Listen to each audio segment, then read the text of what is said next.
Baik, mengingat Dok pada bulan Ramadan tahun ini pembatasan sosial sudah mulai renggang ya Dok ya dibanding 2 tahun lalu ataupun setahun kemarin ya Dok ya.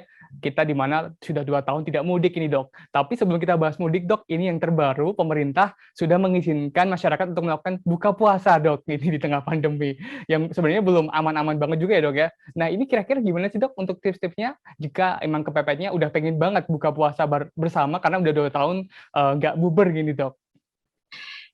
Buat saya jujur ngomong ini menjadi suatu hal yang sangat berat hati untuk saya mengatakan sebaiknya Anda sedikit menahan diri.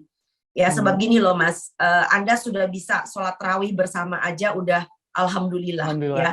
Kita bisa sholat maghrib di masjid saja udah alhamdulillah lagi ya kan. Kita bisa apapun itu ya.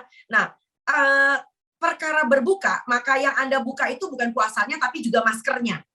Ini dia, ya kita buka maskernya. Ya, Dok, ya? Dan setiap kali kita buka masker, orang Indonesia dong mas, buka masker lalu, apa kabar gue, betul kabeh itu.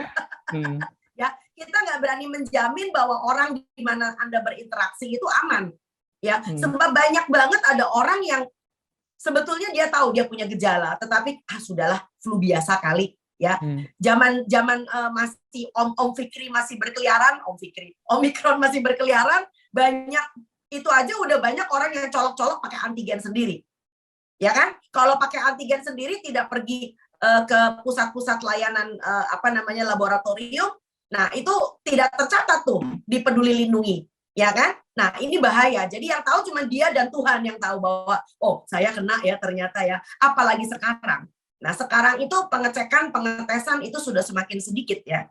Jadi bahkan orang udah nggak mau colok-colok lagi, bahkan di rumah juga. Jadi kalau menurut hemat saya, makanya kenapa pemerintah mempunyai aturan yang memang barangkali kalian ketawain kemarin, boleh berbuka puasa bersama tapi nggak pakai ngobrol. Oke, itu adalah suatu tanda bahwa barangkali alangkah baiknya berbuka puasa silahkan ya, tetapi ya model kayak orang Jerman gitu loh mas ya, artinya kalau mau ngobrol cepat pakai lagi maskernya. Jadi batalkanlah puasa ya. Jadi seperti kayak orang pakai cadar gitu kali ya Mas ya. Jadi kalau mau minum sedotannya masuk ya kan. Kalau mau makan kita masukin dari bawah ya. Kayak orang pakai nikab gitu loh Mas, gitu loh ya. Nah, sambil kita bisa bicara dan ngobrol tentu saja. Jadi istilah protokol kesehatan itu nggak boleh disunatin, nggak boleh diedit.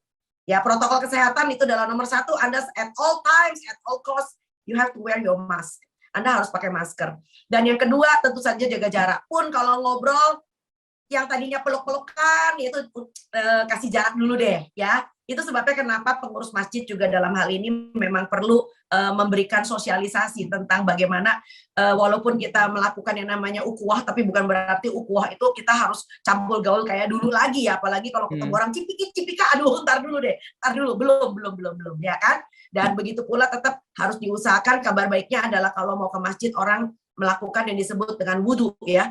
Nah tetapi wudhu itu juga harus hati-hati ya. Jadi jangan sampai orang buang ini dan sebagainya, kumur, lalu kemudian limbahnya itu sebetulnya adalah infectious. So hati-hati banget, jujur ngomong hati-hati banget. Itu sebabnya juga kenapa pengurus masjid harus tetap masih diminta oleh Satgas Covid menyediakan sanitizer. Betul nggak Mas? Ya. Baik, kita lanjut ke yang tadi sempat kita singgung Dok, ini terkait mudik lebaran Dok.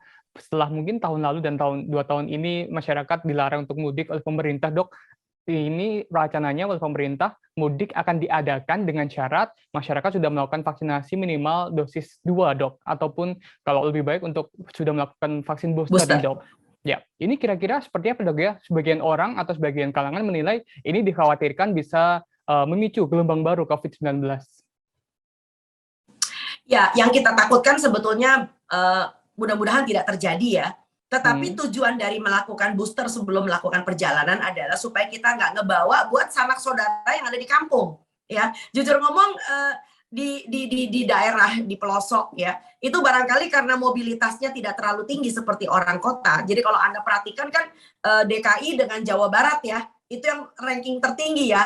Yang masih menyumbang jumlah positif COVID 2.000, 3.000, ya walaupun di bawah 10.000, tetapi tetap aja kan 2.000, 3.000 ya Mas ya. Dan itu top skornya dipegang oleh dua provinsi ini, DKI Jaya dan Jawa Barat. Ya, jadi mobilitas yang paling tinggi di Pulau Jawa seperti ini kita harapkan tidak sampai membuat saudara-saudara kita yang di daerah justru ketempelan, ya karena kitanya yang abai, itu yang paling penting. Dan satu hal lagi yang saya ingin kasih garis bawah, karena barangkali kita nanti ketemu lagi setelah kita Lebaran ya Mas ya. Yang kita takutkan adalah, ini penting, kalau Anda membawa anak mudik, nah ini dia, membawa anak mudik ya. Jadi pastikan bahwa anak-anak Anda yang mudik itu, karena ini 2 tahun ya, anak-anak udah lama nggak pernah mengalami perjalanan jauh ya. Kalau Anda masih menyusui, usahakan tetap menyusui anak. Karena biar bagaimanapun juga ASI itu adalah bukan cuma sekedar memberikan nutrisi, tetapi juga memberikan antibodi. Ya. Dan yang kedua adalah, nah ini teknik mudik yang aman.